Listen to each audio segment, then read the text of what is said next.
শাস্ত্র বলছেন ভক্তি নষ্ট হওয়ার কিছু কারণ রয়েছে। কি নষ্ট হওয়ার মা? ভক্তি নষ্ট হওয়ার কিছু কারণ রয়েছে। এর মধ্যে প্রথম হলো অত্যাহার। অত্যাহার মানে কি গো মা?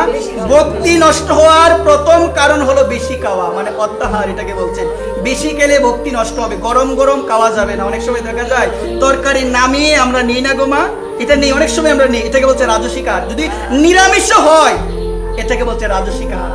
গরম গরম খাওয়া যায়। আর বেশি খেলে অলসতা বেশি আসবে, বেশি খেলে অলসতা বেশি আসবে, ঘুমাবো, ভজন হবে না। আর সেদিনে একটা বিষয় আমি বলেছিলাম যে ভগবানকে ভোগ নিবেদন করতে গেলে উপযোগী করে নিবেদন করতে হবে। মানে কি করতে হবে? গরম গরম সেটা ভগবানকে দেওয়া যায় না মা। যে কোনো কিছু হয় না কেন মা, তুমি অন্নটা নামিয়েছো রন্ধন করার পরে, এটা যদি গরম থাকে, গরম অবস্থায় বেড়ে যদি তুমি ভগবানকে দিয়ে দাও, গ্রহণ করবে না। আমার ভগবান কখনো গ্রহণ করবে না। এই কারণে অনেক সময় তাড়াহুড়া করতে গিয়ে আমরা ওই সমস্ত ভুল আমাদের দ্বারা হয়। অথচ মনে একটাবার প্রশ্ন জাগে না, গরমটা নিলে তো আমি খেতে পারি না, আমার ছেলেকে দিলে তো আমি ভাবে কি করি, বাতাস দিয়ে দিই, তাহলে আমার গোপালকে আমি কিভাবে দিই, আমার গোপালকে আমি কিভাবে দিই? আমরা অথচ মুখে বলি যে গোপাল আমার সন্তান, অথচ মুখে বলি আমরা আগ্রহ আসলে আমরা বিগ্রহ নিয়ে আসি।